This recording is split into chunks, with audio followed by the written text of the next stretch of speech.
आज हम लोग करने वाले हैं क्लास 10 हिंदी क्षितिज पार्ट 2।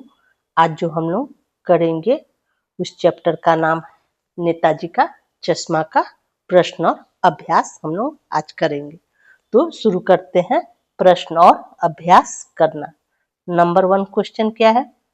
सेनानी न होते हुए भी चश्मे वाले को लोग कैप्टन क्यों कहते थे? आंसर होगा चश्मे वाला कभी भी सेनानी नहीं रहा, परंतु उसके मन में देशभक्ति की भावना कूट कूट कर भरी थी। वह सुभाष चंद्र बोस का बहुत सम्मान करता था। वह सुभाष चंद्र का बिना चश्मे वाला मूर्ति देखकर बहुत दुखी हुआ, इसलिए वह प्रतिदिन नेताजी की मूर्ति पर एक चश्मा जरूर पहना देता था।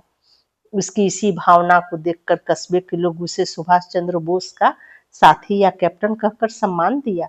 वह कस्बे का अगुआ था। क्वेश्चन नंबर 2, हालदार साहब ने ड्राइवर को पहले चौराहे पर गाड़ी रोकने के लिए मना किया था, लेकिन बाद में तुरंत रोकने को कहा। क्या है? हालदार साहब पहले मायूस क्यों हो गए थे? तो इसका आंसर होगा हालदार साहब को जब पता चला कि कैप्टन की मृत्यु हो चुकी है तो वो मायूस हो गए थे, क्योंकि अब उस कस्बे में सुभाष चंद्र बोस को कोई चश्मा पहनाने वाला नहीं, कोई न रहेगा और मूर्ति पर कोई चश्मा भी न होगा। क्या है? मूर्ति पर सरकंडे का चश्मा क्या उम्मीद जगाता है? इसका आंसर होगा मूर्ति पर सरकंडे का चश्मा देख हालदार को बहुत अच्छा लगा। उन्हें लगा कि सरकंडे का चश्मा यह उम्मीद कि लोगों में देशभक्ति की भावना अभी भी है।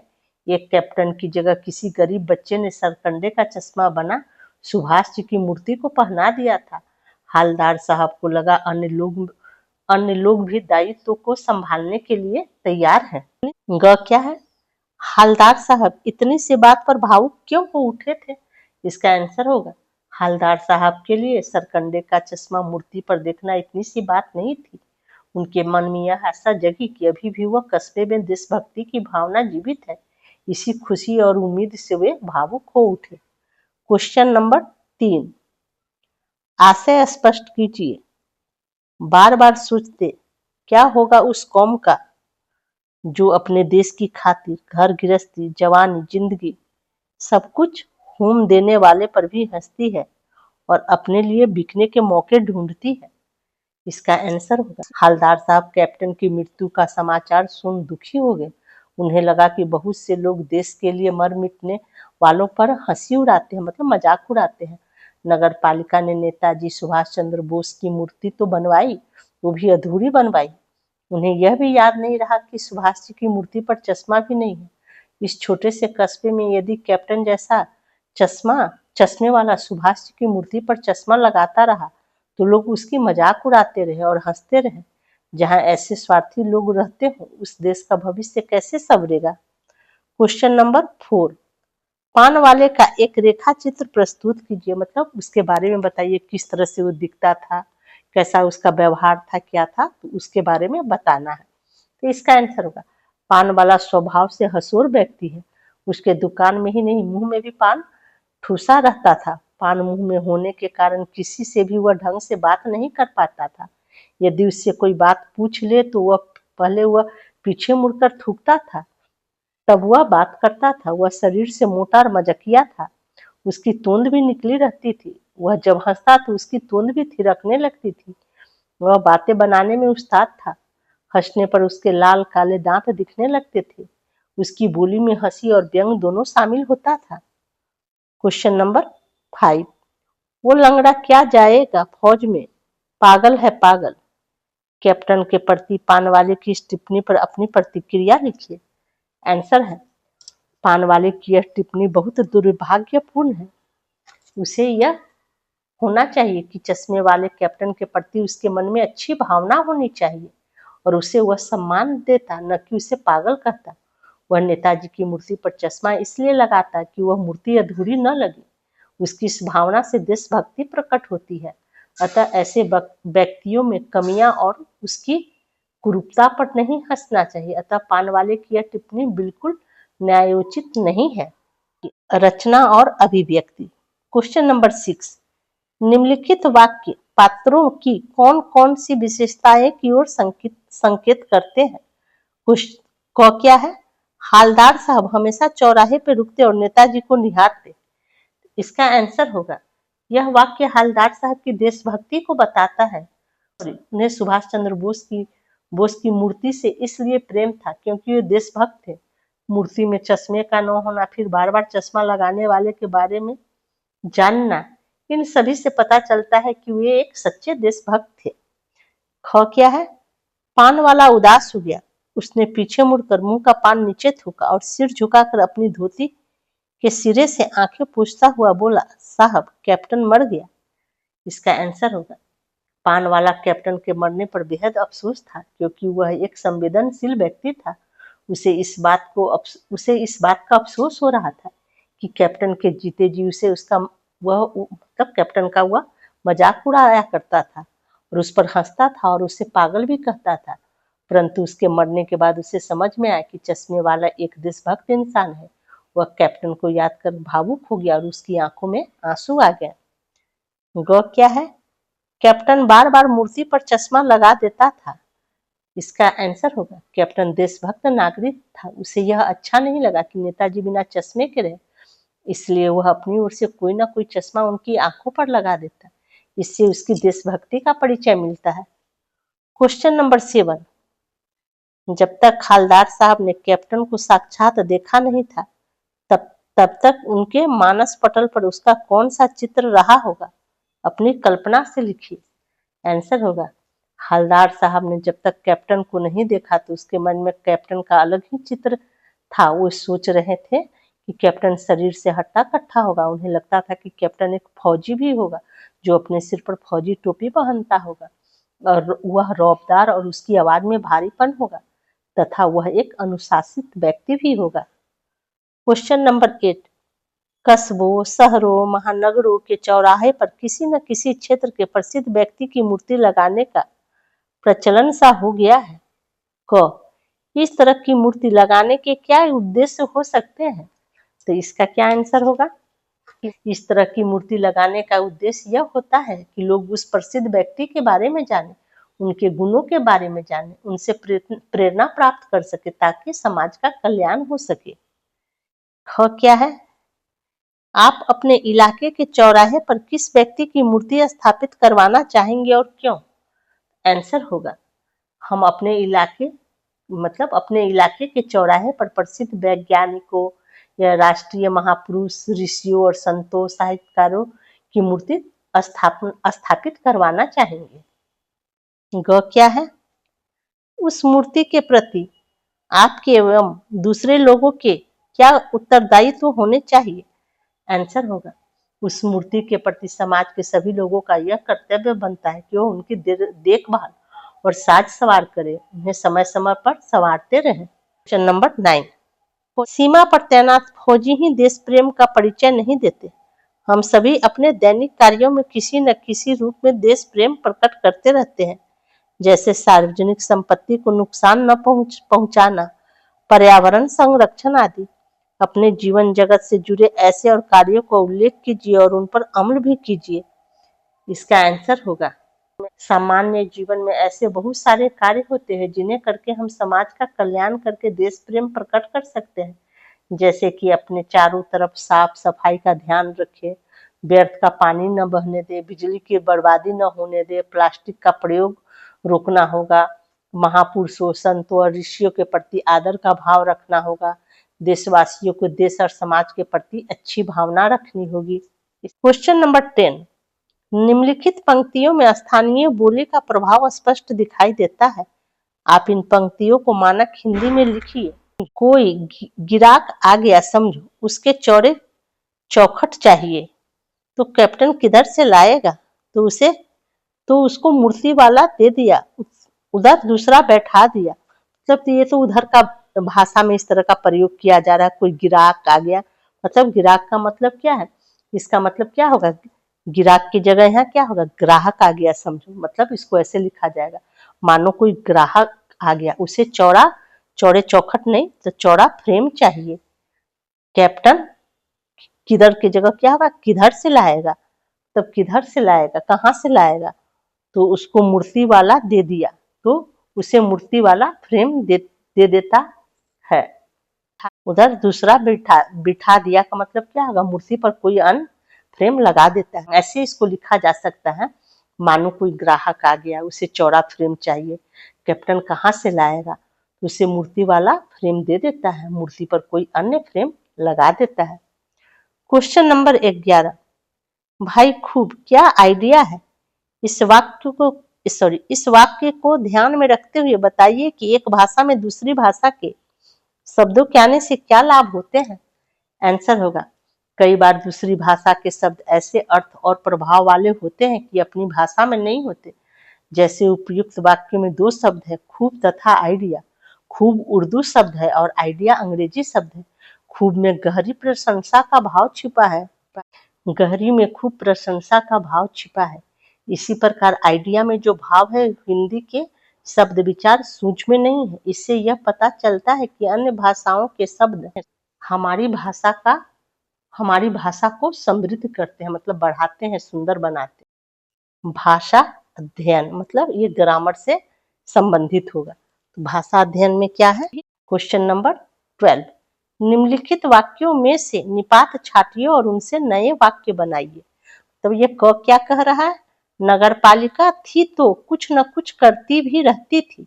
अब ये सेंटेंस दिया हुआ है, वाक्य दिया हुआ है, इसमें से क्या कर रहा है, क्या निपात आपको छांटना है, और निपात छांटने के बाद क्या है, फिर ऐसे ही आपको दूसरा सेंटेंस भी बनाना है। तो पहले हमें तो समझना यह जरूरी कि निपात कहते किसे हैं। तो ध्यान से सुनिए, वे अव्यय शब्द जो किसी शब्द या पद के बाद लगकर उसके अर्थ पर विशेष बल देते हैं, उसे निपात कहते हैं। निपात में जैसे क्या क्या हो सकता है, ही, भी, तो, तक, भर, केवल, ये सब निपात होते हैं, ठीक है। और दूसरा क्या कर सकते, निपात वाक्य के आवश्यक अंग नहीं होते हैं। इन्हें जोड़ने से वाक्य में एक प्रकार का जोड़ या प्रभाव पड़ता है। इसका निपात का कोई महत्व नहीं होता है, लेकिन एक प्रकार से सेंटेंस में इसको जोड़ देते हैं ना, तो वाक्य थोड़ा इस पर जोर पड़ता है। अगर निपात नहीं भी रहे तो भी सेंटेंस कंप्लीट होता है। जैसे इसमें देखिए, इसमें क्या क्या आपको निपात है, छाटना है। तो निपात इसमें क्या है, तो और भी, ये निपात है, दो निपात है। लेकिन अगर तो और भी न भी रहे तो देखिए इससे सेंटेंस कंप्लीट ही बनेगा। नगरपालिका थी, कुछ न कुछ करती रहती थी, तो भी ये सेंटेंस कंप्लीट है। ऐसा नहीं है कि निपात होगा तभी ही सेंटेंस कंप्लीट होगा, निपात का ऐसा कोई महत्व नहीं होता है, लेकिन इसमें दे दिया है तो आपको छांटना है। तो हम लोग चलिए अब शुरू करते हैं कि इसमें से हम लोग निपात देखते हैं, छांटते हैं और क्या करते हैं, इससे दूसरा सेंटेंस भी बनाते हैं। तो पहला क्या है, नगरपालिका थी तो कुछ न कुछ करती भी रहती थी। इसमें क्या है, तो और भी जो है सो निपात है। इससे हम लोग दूसरा सेंटेंस क्या बना सकते हैं, थी से क्या बना सकते हैं, ध्यान से दे, मैं तुमसे मिला होता तो मैं तुम्हें सही बात बताता। तो से एक हो गया। अब भी से हम लोग, भी निपात से हम लोग क्या सेंटेंस बना सकते हैं, मैं भी तुम्हारे साथ खाऊंगा। तो से भी एक सेंटेंस बना दिए, एक भी से भी सेंटेंस बना दिए। और ख क्या कहता है, किसी स्थानीय कलाकार को ही अवसर देने का निर्णय किया गया होगा। इसमें क्या है, निपात ही। तो ही से हम लोग क्या सेंटेंस बना सकते हैं, माँ ने ही मेरे लिए रोटी बनाई होगी। ग क्या है, यानी चश्मा तो था लेकिन संगमरमर का नहीं था। तो इसमें क्या है, ग में तो जो है सो निपात है। तो इस तो से हम लोग क्या वाक्य बना सकते हैं, मेरे पास किताबें तो थी लेकिन कॉपी नहीं। घ क्या है, हलदार साहब अब भी नहीं समझ पाए। तो इसमें क्या है, भी जो है सो निपात है। तो इससे क्या सेंटेंस बनेगा, राम प्रसाद को तुम भी नहीं समझ पाओगे। तो इससे ये अगर मान लेते इस निपात में देखिए, भी अगर नहीं रहे, हलदार साहब अब नहीं समझ पाए, तो भी सेंटेंस कंप्लीट है। ऐसे निपात का कोई महत्व नहीं होता है सेंटेंस में, लेकिन यहाँ दे दिया जाता है तो थोड़ा सा वाक्य में जोर पड़ता है, एक अलग तरह का प्रभाव पड़ता है, ठीक है। तो आप समझ ही गए हैं कि निपात किसे कहते हैं। निपात का जैसे एग्जाम्पल हो गया था, तो, भी, ही, ये सब जो है सो निपात का एग्जाम्पल है। अंगा देखिए, 2 साल तक हलदार साहब अपने काम के सिलसिले में उस कस्बे से गुजरते रहे। तो इसमें क्या होगा, तक जो है निपात है। और तो तक से हम लोग क्या वाक्य बना सकते हैं, तो तक से हम लोग क्या वाक्य बना सकते हैं, 1 साल तक मैं तुम्हें पढ़ाता रहा, तो तक से भी सेंटेंस बन गया। अब क्वेश्चन नंबर 13 क्या है ये देखते हैं, ये भी व्याकरण से संबंधित है। क्या कहा जा रहा है, निम्नलिखित वाक्यों को कर्म वाच्य में बदलिए। तो पहले हमें समझना जरूरी है कि वाच्य किसे कहते हैं, कर्म वाच्य क्या होता है, ठीक है। तो ध्यान से सुनिए, वाच्य किसे कहते हैं। क्रिया के उस परिवर्तन को वाच्य कहते हैं जिसके द्वारा इस बात का बोध होता है कि वाक्य के अंतर्गत, मतलब वाक्य जो सेंटेंस जो बनता है, सेंटेंस क्या, जैसे राम किताब पढ़ रहा है, एक सेंटेंस हो गया ना। तो ऐसा ही कोई भी सेंटेंस हो, ऐसा सेंटेंस होना चाहिए जिसके अंतर्गत उसमें कर्ता, कर्म अथवा भाव की प्रधानता होनी चाहिए। तो कहने का मतलब उसे वाच्य कहते हैं। तो कर्ता आपको पता ही है, जो काम करता है, कर्म जिसका प्रभाव पड़े, भाव जिससे पता चलता हो सेंटेंस में कि वो क्या कर रहा है, खेल रहा है, हंस रहा है, रो रहा है, उसे भाव कहते हैं। कर्ता भी समझ गए, जैसे राम हो गया वो कर्ता हो गया, कर्म तो क्या कर रहा है, खेल रहा है, तो वो कर्म हो गया। भाव तो किस तरह से खेल रहा है, तो बहुत अच्छी तरह से मतलब खेल रहा है, मतलब अच्छी तरह बैडमिंटन कर रहा, तो उससे उसका भाव प्रकट होता है। इस तरह एक सेंटेंस होता है जिसमें क्या कहा जाता है कि उस सेंटेंस में कर्ता, कर्म अथवा भाव की प्रधानता होती है, तो उसे वाच्य कहते हैं। और वाच्य के कितने भेद होते हैं, तो वाच्य के 3 भेद होते हैं, कृतिवाच्य, कर्मवाच्य और भाववाच्य। अब इसमें हमें क्या कह रहा है, कर्मवाच्य में बदलिए। ये सेंटेंस जो दिया है क, वो अपनी छोटी सी दुकान में उपलब्ध गिने चुने फ्रेमों से नेताजी की मूर्ति पर फिट कर देता है। समझ गए, इस सेंटेंस को हमें क्या कहता है, कर्मवाच्य में बदलना है, ठीक है। तो हमें कर्मवाच्य भी समझ लेना चाहिए कि कर्मवाच्य किसे कहते हैं। तो क्रिया के उस रूपांतर को कर्मवाच्य कहते हैं जहां वाक्य में कर्म की प्रधानता का बोध होता हो, उसे हम कर्मवाच्य कहते हैं। जैसे क्या है, पुस्तक पढ़ी जाती है, इसमें पढ़ी जाती है पुस्तक, पढ़ना क्या एक कर्म है। आम खाया जाता है, तो इसमें आम खाना एक कर्म होता है, तो कर्म का प्रधानता होना चाहिए, ठीक है। तो अब हम लोग इसको देखते हैं कि कैसे हम लोग कर्म वाक्य में इस सेंटेंस को बदलते हैं। वह अपनी छोटी सी दुकान में उपलब्ध गिने चुने फ्रेमों से नेताजी की मूर्ति पर फिट कर देता है, तो इसे हमें कर्म वाच्य में बदलना है, ठीक है। तो वह अपनी है, तो क्या हम लोग कर सकते हैं, वह अपनी की जगह पे उसके द्वारा, तो अपनी छोटी सी दुकान में उपलब्ध गिने चुने फ्रेम में से नेताजी की मूर्ति पर फिट कर देता है, तो फिट करा दिया जाता है, फिट कर देता है नहीं, फिट करा दिया जाता है। तो यहाँ क्या होगा, करा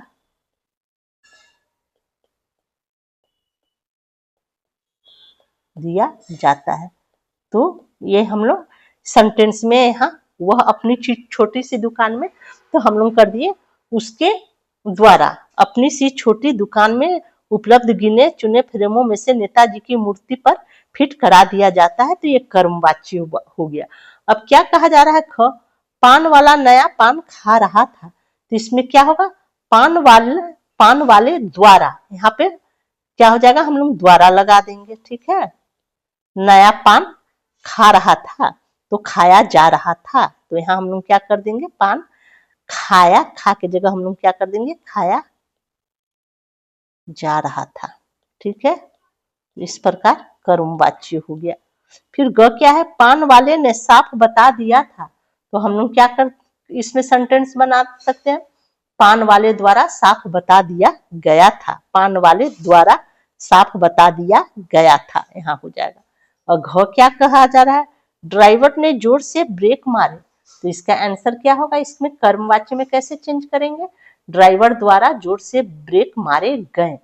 अंग क्या है, नेताजी ने देश के लिए अपना सब कुछ त्याग दिया, इसमें क्या होगा, नेताजी द्वारा देश के लिए अपना सब कुछ त्याग दिया गया। च क्या है, हालदार साहब ने चश्मे वाले की देशभक्ति का सम्मान किया, तो क्या होगा, हालदार साहब द्वारा चश्मे वाले की देशभक्ति का सम्मान किया गया। तो साहब द्वारा लगा के और लास्ट में दिया गया, किया गया, ये सब लगा दीजिएगा, तो कर्मवाच्य में सेंटेंस बदल जाता है। अब ये 14 क्या है, नीचे लिखे वाक्यों को भाववाच्य में बदलिए। तब आप तो कर्मवाच्य समझ गए, भाववाच्य किसे कहते हैं, भाववाच्य भी समझ लिया जाता है। फिर हम लोग सेंटेंस को, फिर इसको भी देखते हैं कैसे। भाववाच्य किसे कहते हैं? क्रिया के उस रूपांतर को भाववाच्य कहते हैं जिससे वाक्य में कर्ता और कर्म की प्रधानता न होकर क्रिया की प्रधानता होती है, मतलब भाव की प्रधानता होती है। ठीक है, जैसे कि राम से टहला नहीं जाता है, तो इसमें क्या होगा? क्रिया की प्रधानता नहीं लगा दिया गया, मतलब उससे वो काम नहीं हो पा रहा है। क्रिया मतलब क्या होता है? जिससे काम होना पता चलता है उसे क्रिया कहते हैं ना। लेकिन भाववाच्य में क्या कहा जा रहा है? जिससे क्रिया का न होने का पता चलता है, मतलब लगता है जैसे वहां कोई काम न हो पा रहा है, तो उसे भाववाच्य कहते हैं। तो जैसे क्या है, जैसे भाववाच्य में जैसे क्या दे दिया है, एक एग्जाम्पल देके अब चलते हैं, अब चला जाए। क क्या है? माँ बैठ नहीं सकती। इसमें क्या है आंसर? हम लोग देखते हैं माँ बैठ नहीं सकती, इसमें माँ से बैठा नहीं जाता। ठीक है, इससे हम लोग कर्मवाच्य में कैसे बनाएंगे, भाववाच्य में कैसे बनाएंगे? माँ बैठ नहीं सकती, तो इसका सेंटेंस क्या होगा? माँ से बैठा नहीं जाता। क्या है? मैं देख नहीं सकती, तो मुझसे देखा नहीं जाता। ग क्या है?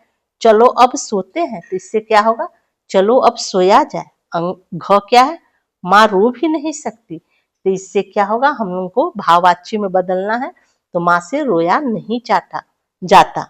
ये क्या है? पाठ्येतर सक्रियता। लेखक का अनुमान है कि नेताजी की मूर्ति बनाने का काम मजबूरी में ही स्थानीय कलाकार को दिया गया। क्या है? मूर्ति बनाने का काम मिलने पर कलाकार के क्या भाव रहे होंगे?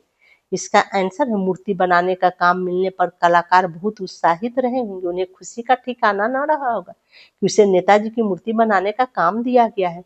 उन्हें लगा होगा कि कस्बे के लोग उनकी कलाकारी की तारीफ करेंगे, उसे उसकी खूब सराहना करेंगे और शाबाशी भी मिलेगी, उनका यश बढ़ जाएगा।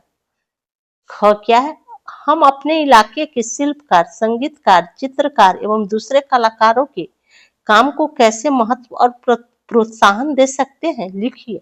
इसका आंसर होगा हम अपने इलाके के शिल्पकार, संगीतकार, चित्रकार और अन्य कलाकारों की कलाकृति की सराहना करते हैं। शिल्पकार द्वारा बनाई हुई वस्तुएं खरीदते भी हैं, संगीतकार की गाना सुनकर खूब तारीफ भी करते हैं, उसके लिए पुरस्कार का आयोजन भी करते हैं और उन्हें देखकर सम्मानित भी करते हैं। इसी प्रकार चित्रकारों की चित्रों की प्रदर्शनी भी लगवाते हैं, जिनसे कि अपनी चित्रकारी लोगों को दिखा सके और लोग उसे खरीद सके। ये क्या कहता है देखते हैं। आपके विद्यालय में शारीरिक रूप से चुनौतीपूर्ण विद्यार्थी हैं, उनके लिए विद्यालय परिसर और कक्ष में किस तरह के प्रावधान किए जाए? प्रशासन को इस संदर्भ में पत्र द्वारा सुझाव दीजिए। तो इसका आंसर होगा, तो हमें प्रशासन के लिए जो पत्र लिखना होगा, सो कैसे हम लिखेंगे? ठीक है, तो मतलब आवेदन देते हम लोग को, मतलब आवेदन पत्र लिखना है। आवेदन को मतलब इंग्लिश में उसको एप्लीकेशन बोलते हैं ना, तो कैसे हम लोग आवेदन लिखेंगे इसके लिए? तो स्टार्टिंग में क्या लिखना पड़ता है? लिखना पड़ता है कहाँ से? परीक्षा भवन से। स्कूल का नाम दीजिएगा, कन्या उच्च विद्यालय नई दिल्ली, जहाँ है। आपका विषय क्या है, मतलब किस टॉपिक पर आप आवेदन लिख रहे हैं? तो चुनौतीपूर्ण विद्यार्थियों के लिए आप प्रबंध के लिए आप आवेदन लिख रहे हैं, तो क्या होगा? महोदय, मतलब आप कैसे लिखेंगे? महोदय, मैं आपको चुनौतीपूर्ण विद्यार्थी की ओर ध्यान आकर्षित करना चाहता हूँ जो हमारे विद्यालय में पढ़ते हैं। हमारे कुछ साथी ऐसे हैं जो शारीरिक रूप से स्वस्थ नहीं है, कोई आंखों से लाचार है, तो कोई अपनी टांगों से। हमारा कर्तव्य बनता है कि उनकी शारीरिक रूप से लाचार विद्यार्थियों के लिए उनकी कक्षाएं ऊपर की मंजिल पर न हो। अंधे छात्रों के लिए पुस्तकें उपलब्ध कराएं, जो कि ब्रेल लिपि की पुस्तकें उनके लिए भी मंगवाई जाए। मतलब अंधे के लिए ना एक लिपि होता है, ब्रेल लिपि होता है, जिस पर उस पर उन्हें पढ़ाई करवाई जाती है, तो उस तरह का उनका पुस्तक होना चाहिए। कैसे? ब्रेल लिपि में लिखी पुस्तक होनी चाहिए। आशा है आप इन समस्याओं की ओर ध्यान देंगे। फिर धन्यवाद, भाव दिए जो जिनके पास आप भेज रहे हैं, मतलब अपना भाव दिए, अपना नाम दीजिएगा, कमलनाथ त्रिपाठी, किस कक्षा के हैं, और अपना रोल नंबर और दिनांक सब डेट उट डाल के आपको भेज देना है। ठीक है, फिर क्या कहा जा रहा है? कैप्टन फेरी लगाता था। फेरी वाले हमारे दिन प्रतिदिन की बहुत सी जरूरतों को आसान बना देते हैं। फेरी वालों के योगदान और समस्याओं पर एक संपादकीय लेख तैयार कीजिए। आंसर होगा, फेरी वाले व्यापारी वर्ग के ही अंदर आते हैं। भारत में व्यापार का एक बहुत बड़ा हिस्सा फेरी वालों के हाथ में होता है। ये बहुत पहले की बात है। गांव में अब भी फेरी वाले नजर आते, लेकिन अब शहरों में देखने को नहीं मिलता। फेरी वाले घूम घूम कर माल बेचते हैं, क्योंकि एक जगह पर इनका माल नहीं बिकता। ये सच है कि फेरी वाले गरीब होते हैं, बड़े व्यापारियों की तरह इनके पास ज्यादा माल नहीं होता है। आज के समय में फेरी वाले हर सुख सुविधाओं से वंचित रह जाते हैं। सरकार से इन्हें किसी प्रकार की सुविधा नहीं मिल पाती है। फेरी वाले अपने माल को कंधों या साइकिल पर लादे लादे घूमते हैं, क्योंकि इनके पास सुविधाओं की कमी है। इन्हें बैंक से आसान दर पर पैसे उधार दिलाया जा सकता है। इनके लिए सामान रखने का एक सेंटर भी खोला जा सकता है। इसलिए फेरी वालों की समस्याओं पर हमें विचार करना चाहिए। नेताजी सुभाष चंद्र बोस के व्यक्तित्व और कृतित्व पर एक प्रोजेक्ट बनाइए। तो ये क्या करना है, आपको स्वयं करना है। इसको देखते अपने घर के आसपास देखिए और पता लगाइए कि नगर पालिका ने क्या क्या काम करवाए हैं। हमारी भूमिका उसमें क्या हो सकती है। इसका आंसर होगा, नगर पालिका ने हमारे लिए बिजली, सफाई, पानी की व्यवस्था, स्कूल और अस्पतालों के साथ साथ पार्क की भी व्यवस्था की है। और दूसरा क्या होगा, इसका आंसर दूसरा पैराग्राफ का क्या होगा, हमारा कर्तव्य बनता है कि इन व्यवस्थाओं को बनाए रखने में नगर पालिका का सहयोग करना चाहिए। हमें पार्क, गलियों की साफ सफाई पर ध्यान देना चाहिए, उसे स्वच्छ रखना चाहिए। गलियों में लगे बल्ब सुरक्षित रहे, जिससे कि लोगों को रातों में अंधेरा का सामना न करना पड़े। कोई व्यवस्था गड़बड़ा जाए तो हमें शिकायत कार्यालय में करनी चाहिए। और कुछ महत्वपूर्ण प्रश्न है जो कि बार बार एग्जाम में रिपीट होते हैं, तो उस प्रश्न को आप सुनिए, खुद से आप इसका क्वेश्चन आंसर तैयार कीजिएगा। नंबर 1 क्या प्रश्न है, कैप्टन कौन था, वो मूर्ति के चश्मे को क्यों बदल देता था। क्वेश्चन नंबर 2 क्या है, मूर्ति के पास गुजरते हुए अंत में हालदार साहब क्यों भावुक हो उठे थे। क्वेश्चन नंबर 3 क्या है, पान वाला एक हसूर स्वभाव वाला व्यक्ति है, परंतु उसके हृदय में संवेदना भी है। इस कथन पर अपने विचार व्यक्त कीजिए। क्वेश्चन नंबर 4 क्या है, कैप्टन को न देख हवलदार साहब के मन में उसकी कौन सी छवि रही होगी। क्वेश्चन नंबर 5, नेताजी का चश्मा नामक पाठ से आपको क्या संदेश मिलता है। क्वेश्चन नंबर 6, हवलदार साहब और कैप्टन के चरित्र की 2 विशेषताएं लिखिए। क्वेश्चन नंबर 7 मूर्ति पर सरकंडे का चश्मा देखकर हवलदार साहब को कैसा महसूस हुआ तथा वह किस भाव को इंगित करता है। चैप्टर का प्रश्न और अभ्यास यहीं पर समाप्त होता है, और हैंड रिटन नोट्स का लिंक वीडियो के डिस्क्रिप्शन में डाल दिया जाएगा। पढ़ने के लिए आप उसका प्रयोग कर सकते हैं।